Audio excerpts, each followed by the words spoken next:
절 말씀입니다. 창세기 12장 2절 한 절 말씀, 제가 가지고 있는 구약 성경 14면에 기록되어져 있습니다. 창세기 12장 2절 말씀, 제가 가지고 있는 구약 성경 14면에 기록되어져 있습니다. 구약 성경 14면에 기록되어져 있는 창세기 12장 2절 말씀입니다. 우리 다 찾으신 줄 믿고 한 목소리로 합독하시겠습니다. 내가 너로 큰 민족을 이루고 내게 복을 주어 내 이름을 창대하게 하리니 너는 복이 될지라. 아멘. 아멘. 오늘의 말씀의 제목은 하나님의 뜻과 일치하는 삶이라는 제목으로 말씀의 은혜를 나누겠습니다. 여기 뒤에 있는데 하나님의 뜻과 일치하는 삶이라는 제목으로 말씀의 은혜를 나누겠습니다. 일치하려고 한다는 것은, 일치가 되지 않았다는 것은 차이가 있다라는 것입니다. 차이가 난다는 것은 다른 것을 의미합니다. 차이의 한자는 어그러질 차자에 다를 이자를 써서 차이라는 단어를 사용을 합니다. 그러니까 어그러지고 다른 것이 차이가 나는 것이다 라고 말할 수 있습니다. 우리는 매일의 삶 속에서 내 생각과 하나님의 뜻이 차이가 나는 것을 경험하면서 살아갑니다. 내 뜻은 분명히 이렇게 해야 하는데 실제로는 다르게 되어지는 것을 경험을 합니다. 나는 이렇게 돼달라고, 이렇게 해달라고 기도를 했는데 결국은 다르게 되는 것을 우리는 경험을 합니다. 왜 그럴까요? 왜 내 생각과 하나님의 생각에는 차이가 있는 것일까요? 하나님의 뜻은 무엇입니까? 하나님의 뜻은 무엇입니까? 이렇게 질문한다면 여러 가지로 대답을 할 수가 있으실 것입니다. 그분의 의도가 무엇인지, 그분의 계획이 무엇인지, 그것이 그 하나님의 뜻입니다. 그 말을 다르게 말하면 하나님의 원하심이 무엇인지가 그것이 하나님의 뜻이 됩니다. 하나님은 무엇을 원하시나요? 하나님은 우리가 어떻게 살아가기를 원하십니까? 우리가 기도를 할 때 하나님의 뜻을 알고 싶습니다. 하나님, 제가 어떻게 하기를 원하십니까? 이렇게 기도를 할 때가 있습니다. 그런데 기도를 이렇게 할 때 기대하는 바는 여기로 가야 합니까? 저기로 가야 합니까? 아니면 이렇게 해야 합니까? 이렇게 해야 합니까? 이렇게 몇 가지를 정해놓고 그 길을 묻고 있는 거 아닌가라는 생각이 듭니다. 하나님의 뜻을 알기를 원한다면서 내가 어떻게 해야 하는지를 알려달라고 졸라대는 기도를 하고 있지는 않은가라고 질문을 드리고 싶습니다. 그러면서 하나님께서 응답하지 않으신다라고 말을 합니다. 내가 이토록 오랫도록 기도를 하는데 하나님은 응답하여 주시지 않는다라고 그렇게 말을 합니다. 제가 사역을 하는 동안 여러분이 찾아오셔서 저에게 상담도 하고 기도도 부탁을 하셨습니다. 청년들은 찾아와서 진로가 어떻게 돼야 되는지, 내가 이것을 해야 되는지, 어디로 가야 하는지를 묻고 같이 기도를 부탁했습니다. 사업하시는 분들은 오셔서 어떤 비즈니스를 하는 게 좋은지, 이것을 해야 하는지 저것을 해야 하는지, 아니면 한다면 어떤 장소에서 해야 하는지를 물어오셨습니다. 그런데 그런 분들의 이야기를 듣다가 보면 이런 생각이 듭니다. 이미 마음속에 무엇을 하고 싶은지가 결정이 되어져 있다라는 그런 생각이 듭니다. 그리고 기도를 부탁하면서 자신이 원하는 방향으로 될 수 있도록 그렇게 기도를 부탁하는 것을 볼 수 있습니다. 지난 교회에서 청년부를 담당할 때 한 자매는 피아노를 전공하기 위해서 이곳 미국으로 왔습니다. 그리고 피아노로 대학원을 졸업을 하고 이제 한국으로 돌아가야 하는 그런 시점이 되었습니다. 그런데 그 학교에서 강사로 섬길 수 있냐라고 그렇게 제안이 들어왔습니다. 그러면서 저에게 기도 부탁을 했습니다. 자기는 영어가 잘 안 되고, 그리고 그 학생을 가르쳐 본 그런 경험이 없는데 나에게 강사를 하라고 합니다. 내가 어떻게 해야 합니까? 라고 그렇게 기도를 부탁을 했습니다. 그런데 제가 그 기도의 부탁을 듣는데 벌써 강사를 하고 싶더라고요. 그런데 내가 용기가 없고 영어가 안 되니까 겁이 나는데 어떻게 합니까? 저에게 용기를 좀 줄 수 있도록 기도해 주세요. 저에게 힘을 좀 더해 주세요. 이렇게 부탁하는 것을 볼 수 있습니다. 우리가 삶의 기로에 있을 때 하나님께 뜻을 묻습니다. 어디로 가야 할지, 미국에 있어야 할지, 아니면 한국으로 가야 할지, 결혼을 하는 것이 맞는지 아니면 결혼을 하지 않는 것이 맞는 것인지, 계속 공부를 해야 하는지 아니면 취직을 하는 것이 맞는 것인지.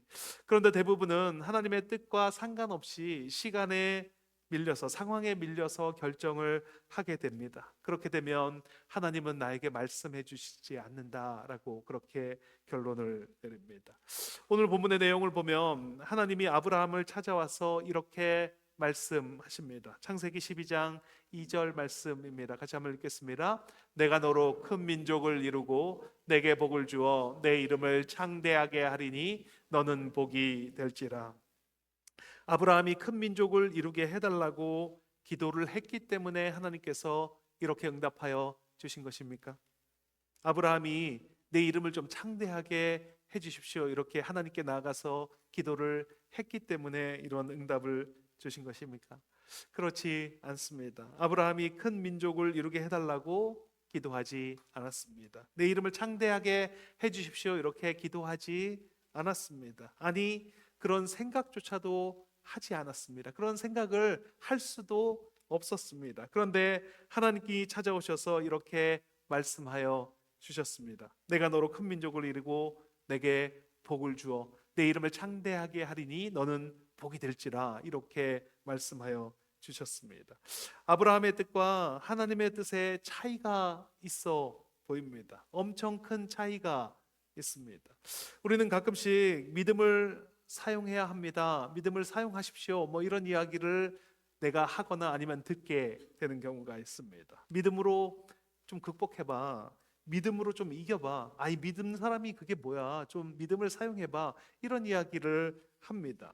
믿음을 사용한다는 것은 내 생각과 하나님의 뜻이 차이가 생겨날 때 그 간격을 좀 메워봐, 그 간격을 좀 줄여봐 라고 말을 하는 것입니다. 그러니까 믿음은 나와 하나님과의 차이를 채워주는, 그것이 바로 믿음이라는 것입니다. 그런데 그 믿음은 믿음으로 이렇게 우리가 해야 될 때 그것이 두 가지로 반응을 할 수가 있습니다. 내가 어떻게 그렇게 해, 나는 못해, 나는 할 수 없어, 이렇게 생각할 수도 있고, 차이는 있지만 그래도 내가 하나님을 믿으니까, 하나님의 선하심을 믿어, 하나님께서 반드시 채워주실 거야, 이렇게 생각하며 살아갈 수도 있습니다. 하나님께서 아브라함에게 말씀하셨을 때 아브라함은 두 가지 중에 하나로 반응할 수 있습니다. 제가 그것을 어떻게 합니까? 다른 사람을 좀 찾아보십시오. 저는 믿음이 없어서 그렇게 할 수가 없습니다. 그렇게 할 수 있는 그릇이 되지 못합니다, 이렇게 말할 수 있습니다. 또 한 반응은 감사합니다, 저는 못하지만, 저는 할 수 없지만, 그렇지만 하나님께서 말씀하셨으니, 하나님께서 하라고 말씀하셨으니 그 말씀에 순종하여 하나님의 뜻을 따르겠습니다, 이렇게 반응할 수 있습니다. 아담과 하와의 범죄 이후로 하나님과 인간 사이에는 차이가 늘 존재해 왔습니다. 그래서 하나님께서 말씀하실 때 인간은 대부분 이렇게 반응을 했습니다. 나는 아이라 출입을 할지 못하나이다. 나는 할 수가 없습니다. 나는 입이 뻣뻣하고 혀가 둔하니 보낼 자를 보내소서. 내가 무엇으로 이스라엘을 구원하리까? 나는 므낫세 지파 중에서, 그 지파 중에서도 가장 작은, 약하고 그 중에서도 가장 작은 자입니다, 이렇게 반응을 합니다. 그런데 하나님께서 인간을 창조하셨을 때는 하나님과 인간 사이에는 간격이, 차이가 없었습니다. 인간의 뜻과 하나님의 뜻이 일치하는 삶을 사는 것이 우리였다라는 것입니다. 창세기 2장 19절 말씀입니다. 같이 한번 보겠습니다. 아담이 무엇이라고 부르나 보시려고 그것들을 그들에게 이끌어 가시니 아담이 각 생물을 부르는 것이 곧 그 이름이 되었더라. 아담이 동물들을 보자마자 이름을 짓습니다. 그랬더니 그것이 이름이 되었습니다. 여기에 믿음이 필요하지는 않습니다. 하나님의 뜻과 아담의 뜻이 같기 때문입니다. 믿음이 필요하다는 것은 간격이 있고 차이가 있기 때문에 믿음이 필요한 것입니다. 하나님은 인간을 하나님의 형상과 모양대로 창조하셨습니다. 차이가 없이 창조하셨습니다. 그리고 하나님의 뜻을 이루는 존재로 우리를 창조하셨습니다. 그런데 인간은 불가능하다라고 말합니다. 할 수 없다라고 생각을 합니다. 자신은 그 일을 감당할 수 없으니 다른 사람에게 시키십시오. 나는 그것을 할 수 없는 존재입니다 라고 말합니다. 그렇기 때문에 하나님께서 그에게 믿음을 허락하여 주셨습니다. 하나님과 인간 사이의 차이를 극복하고 살아갈 수 있도록 우리에게 주신 것이 있는데 그것이 바로 믿음이라는 것입니다. 그래서 하나님의 뜻과 일치하는 삶을 살아갈 수 있는 존재가 되었다라는 것입니다. 오늘 같이 나누고 싶은 말씀은 어떻게 믿음으로 그 간격을 메우면서 그 차이를 극복하며 살아갈 수가 있는가에 대해서 같이 말씀을 나누기를 원합니다. 말씀을 통해서 2026년 올 한 해 동안 하나님의 뜻과 일치하는 삶을 살아가시는 저와 여러분이 되시길 예수님의 이름으로 축원드립니다. 첫째, 믿는 만큼 일치하는 삶을 살아갑니다. 같이 한번 읽겠습니다. 믿는 만큼 일치하는 삶을 살아갑니다. 회복 탄력성이라는 책이 있습니다. 연세대학교 김주완 교수님께서 쓰신 책입니다. 여기 고무공이 있다라고 생각을 하고 고무공을 떨어뜨리면 바닥에 떨어져서 탁 붙는 것이 아니라 고무공이 그 바닥을 맞고 이렇게 다시 튀어 올라옵니다. 그 고무공이 탄력이 있는 만큼 그것이 맞고 튀어져 이렇게 올라오게 됩니다. 그리고 오뚜기라는 것이 있는데 밑에가 크고 위에가 좀 작은, 그리고 밑에가 무거운 그런 물체가 있으면 이것을 쓰러뜨려도 다시 일어나고 쓰러뜨려도 다시 일어나서 다시 돌아오는 그런 성질이 있습니다. 이것을 우리는 회복 탄력성이다라고 말을 합니다. 그런데 이 회복 탄력성은 그냥 가만히 있으면 생겨나는 것이 아니라 훈련하고 자꾸 그런 상황을 맞닥뜨리고 다시 이렇게 회복되는 것을 반복하다가 보면 그 탄력성이 점점 생기게 된다라는 것입니다. 그래서 이 책에서 말하는 바는 시련과 역경 때문에 더 좋아지는 삶을 살아간다라고 말을 합니다. 도약하기 위해서는 실패를 경험해야 한다라고 말을 합니다. 성공하려면 여기에서 반드시 망해야 한다 이렇게 말을 합니다. 성공을 하려면 반드시 망해야 그래야 성공을 할 수 있다라고 말합니다. 뒤로 움츠려야 앞으로 뛰어나갈 수 있다라고 말을 합니다. 우리의 삶의 시련과 역경은 반드시 있습니다. 때론 일어나기 힘들 정도로 어려운 시련과 역경을 만날 때도 있습니다. 그런데 그런 일들이 우리의 삶에 반드시 필요하다라고 그렇게 말하는 것입니다. 우리의 삶의 시련과 어려움이 다가오는 것은 당연한 것입니다. 아브라함이 하나님의 말씀에 순종해서 가나안 땅으로 왔다고 해서 그의 삶이 순탁하고 그리고 어려움이 없었던 것이 아닙니다. 물론 결국에는 믿음의 조상이 되고 그 민족을 창대하게 번성케 하는 그 믿음의 조상이 되었지만 그의 삶의 과정을 보면 정말 어려움과 시련과 역경이 많았다는 것을 알 수 있습니다. 아내를 누이라고 속여야 했던 때도 있었습니다. 어렵게 얻은 자녀를 모리아 산에 가서 바쳐야 하는 그런 때도 있었습니다. 적들에게 붙잡혀간 조카를 구하러 군사들을 이끌고 가서 전쟁을 해야 하는 때도 있었습니다. 그런데 그 어려움을 겪으면서 아브라함은 점점 하나님의 뜻과 일치가 되어지는, 하나님의 뜻과 일치가 되고 맞아지는 삶을 살아가게 됩니다. 창세기 13장엔 어려움을 함께했던 조카 롯과 헤어져야 하는 그런 상황이 발생을 합니다. 롯의 하인들과 아브라함의 하인들이 그 풀이 부족하니까 계속 싸우고 다투게 되는 것입니다. 그래서 서로 헤어지게 됩니다. 그렇게 헤어지고 난 후에 하나님께서 아브라함에게 나타나서 이렇게 말씀하십니다. 창세기 13장 14절 말씀입니다. 같이 한번 읽겠습니다.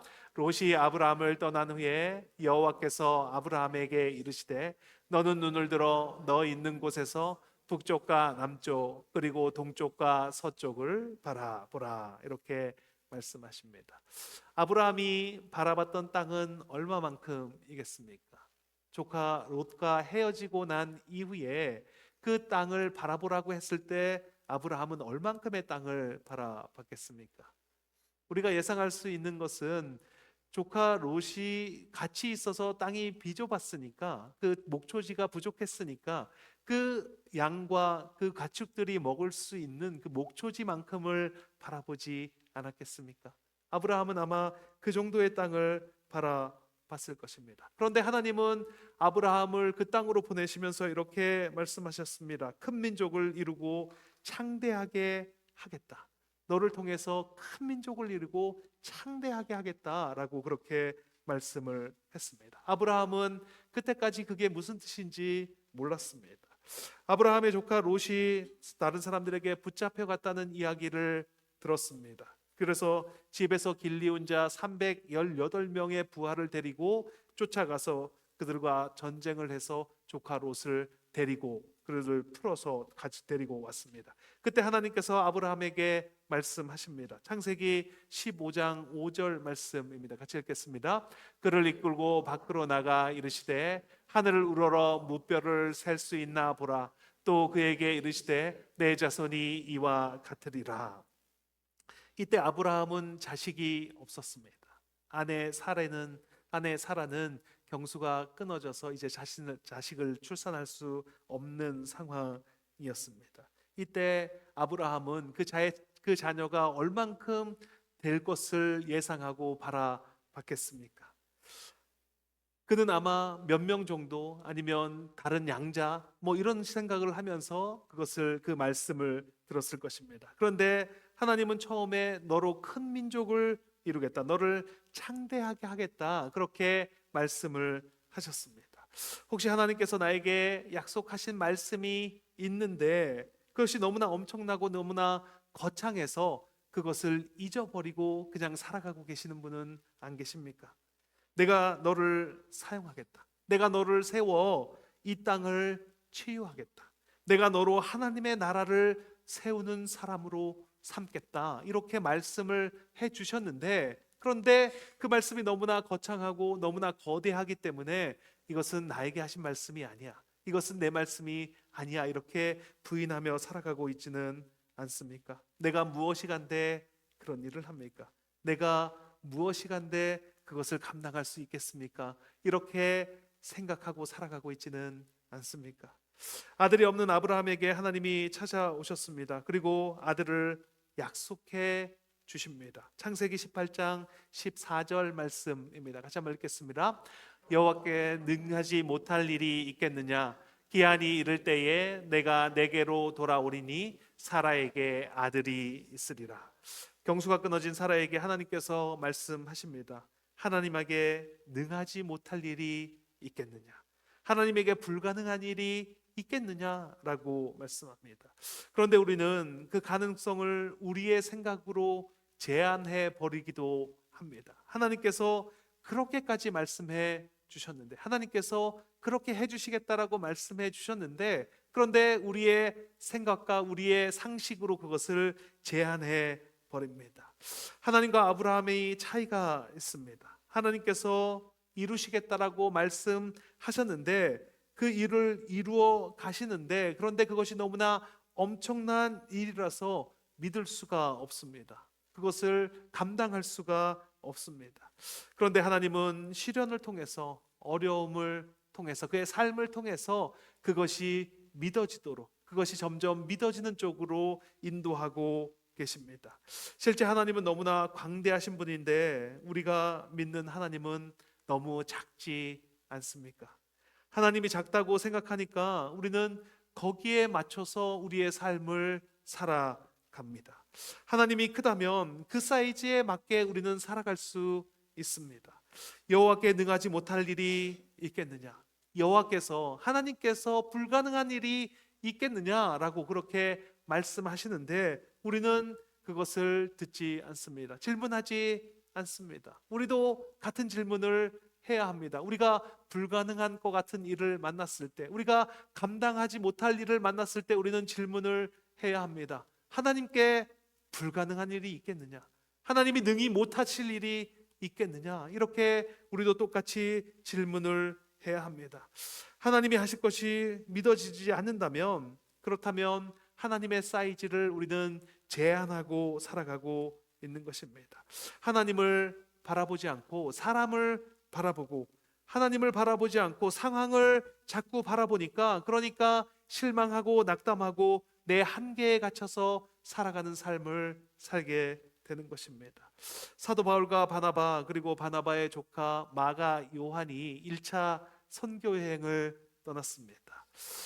구브로 섬을 거쳐서 버가라는 곳에 가서 이제 갈라디아 지방으로 가려고 합니다. 그때가 겨울이었는데 그 앞에 토로스 산맥이라고 하는 높은 산이 가로막고 있습니다. 그곳만 넘어가면 그곳에서 하나님의 뜻을, 하나님이 말씀하신 그 선교의 사역을 할 수가 있습니다. 그런데 그 토로스 산맥을 보면서 마가 요한은 갈 수 없다라고 생각을 했습니다. 가다가 미끄러져서 다리가 부러질 수도 있고 추운데 얼어서 죽을 수도 있다라고 생각을 했습니다. 그래서 마가 요한은 그곳에서 배를 타고 예루살렘으로 돌아가 버립니다. 그래서 마가 요한으로 인해서 그 다음 선교 여행에서 바나바와 사울이 갈라져서 다른 곳으로 선교 여행을 가는 그런 빌미가 제공이 됩니다. 마가 요한의 믿음은 토로스 산맥에 막혔습니다. 더 이상 나아가지를 못합니다. 그 산맥에 막혀서 이제 앞으로 전진하지를 못합니다. 믿는 만큼 우리는 나아갈 수 있습니다. 아브라함이 하나님을 믿고 본토 친척 아버지 집을 떠나 가나안 땅까지 왔습니다. 그리고 아들 이삭을 모리아산의 번제물로 바치라고 해서 그렇게 바쳤습니다. 그랬더니 아브라함을 통해서 하나님의 꿈이 이루어지는 말씀을 주십니다. 창세기 22장 17절 말씀입니다. 같이 한번 읽겠습니다.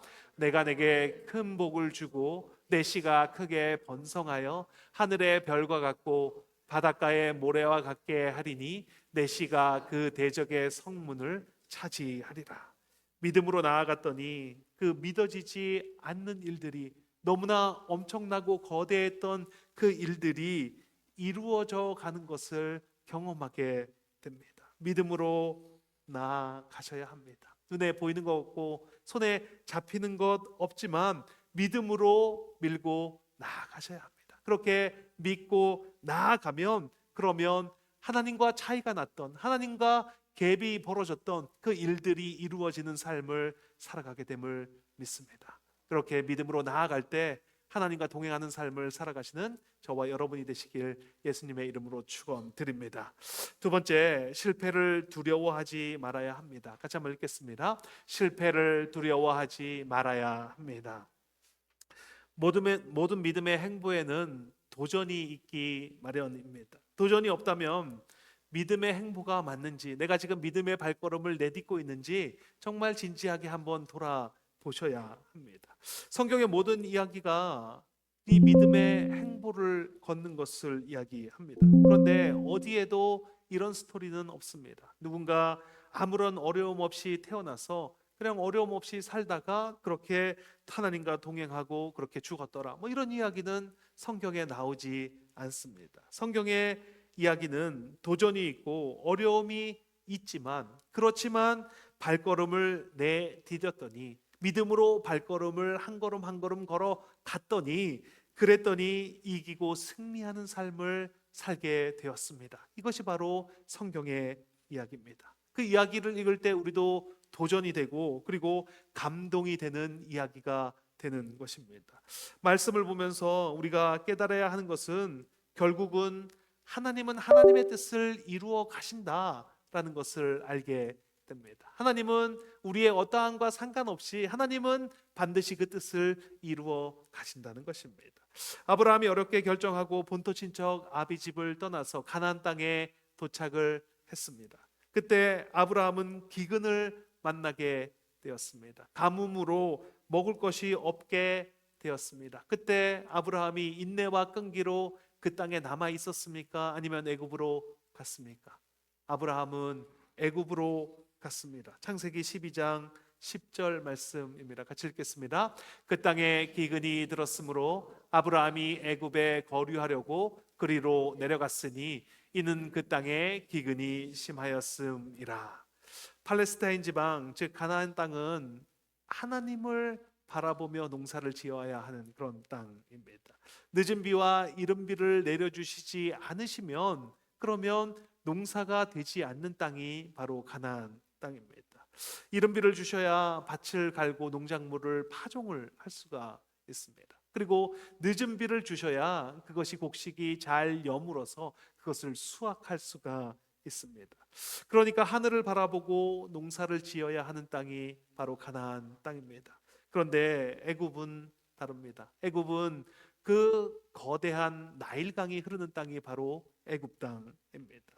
애굽 땅에는 비를 내릴 것을 기다리지 않아도 됩니다. 강이 그렇게 흘러 넘치니까 언제나 비옥하고 그리고 언제나 농사를 지을 수 있는 땅입니다. 하나님을 바라보지 않고도 농사를 지을 수 있는 땅이 바로 애굽 땅입니다. 아브라함이 애굽으로 갔다는 것은 하나님이 아닌 다른 것에서 필요를 채운다라고 하는 의미가 됩니다.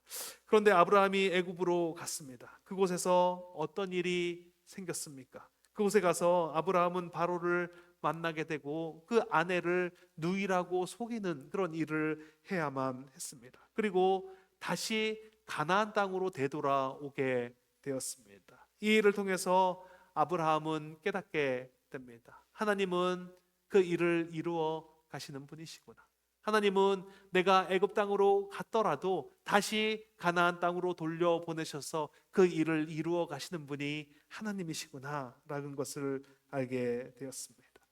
요나가 니느웨로 가서 외쳐야 하는데 다시스로 가는 배를 올라탔습니다. 폭풍을 하나님께서 주셨습니다. 그리고 제비를 뽑아서 요나가 바닷속에 빠지게 되었습니다.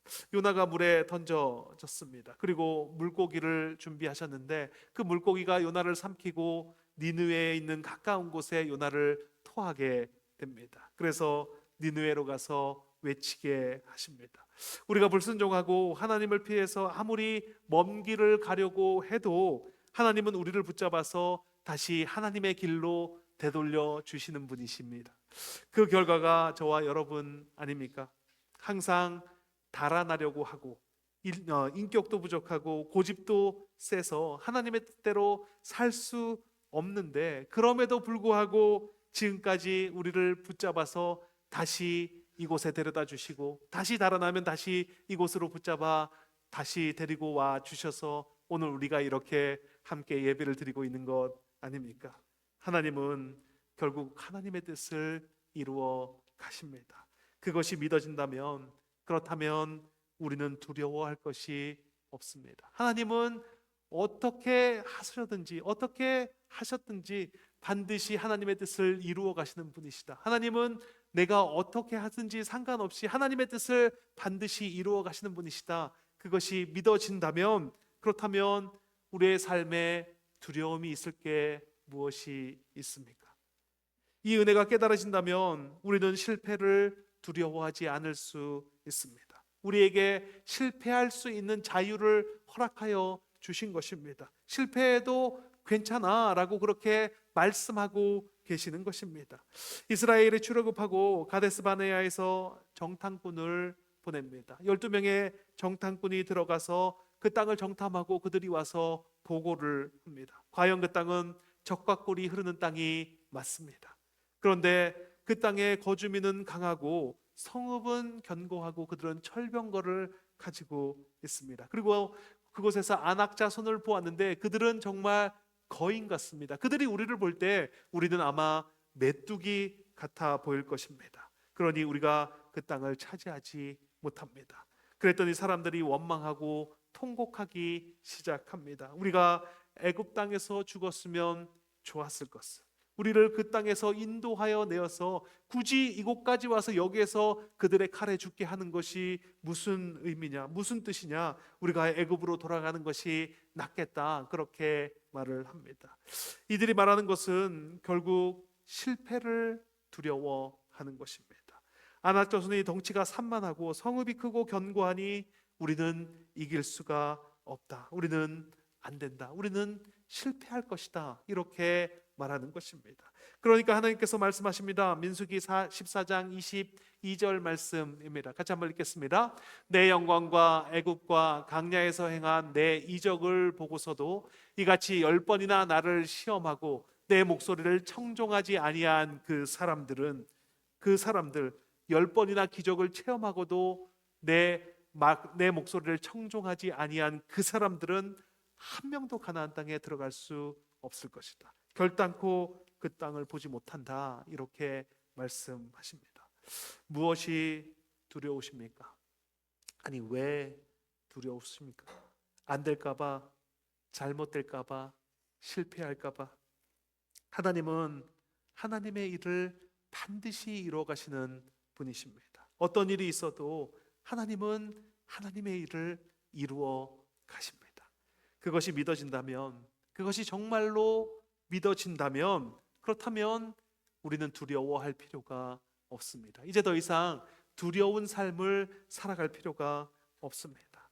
하나님의 일을 믿는다면 새로운 일에 도전할 수 있게 됩니다. 변화를 두려워하지 않고 믿음으로 발걸음을 내딛게 됩니다. 그리고 반드시 이루어진다. 하나님이 말씀하셨으니 하나님이 반드시 이루신다는 그 믿음으로 삶을 살아가게 되는 것입니다. 2026년 하나님의 뜻과 일치하는 삶을 살아가는 저와 여러분이 되기를 바랍니다. 그렇게 되기를 바랍니다. 반드시 그렇게 될 것입니다. 어떤 일이 다가온다 할지라도 하나님은 반드시 그 일을 이루시는 분이시고, 우리 교회 가운데 반드시 역사할 분이시고, 우리 가정 가운데, 내 삶 가운데 반드시 하나님의 일을 이루어 가시는 분이 여호와 하나님이시다. 그것이 믿어진다면, 그렇다면 하나님의 뜻과 일치하는 삶을 살아가는 저와 여러분이 될 것을 믿습니다. 우리 같이 기도하는 시간을 갖겠습니다. 오늘 나에게 주시는 말씀을 붙잡고 함께 기도하는 시간을 갖겠습니다. 오늘 2026년 첫 번째 주일 예배에 참석을 했습니다. 오늘 시작을 잘 할 때 올 한 해를 주님과 함께 동행하는 그 귀하고 복된 우리가 될 줄 믿습니다. 나에게 말씀해 주셨는데 포기하고 살아가고 있는 것은 없습니까? 하나님께서 소원을 주시고 꿈을 주시고 소명을 주셨는데 내 현실과 너무나 멀어서 포기하고 살아가고 있지는 않습니까? 오늘 기도하실 때 그 소원을 다시 허락하여 주시옵소서. 믿음으로 취하겠습니다. 주님을 믿는 그 믿음으로 하나님의 뜻과 일치하는 삶을 살아가겠습니다. 두려움이 없습니다. 두려움을 이겼습니다. 하나님의 뜻을 이루는 삶을 살겠습니다. 이렇게 선포하며 기도하시기를 바랍니다. 기도하면 들어주신 주님께 주님 한번 외치시고 통성으로 기도하시겠습니다. 주여, 하나님 감사합니다. 하나님 감사합니다. 하나님, 이 시간을 주님께 올려드리기를 원합니다. 하나님 감사합니다. 하나님, 이 땅 가운데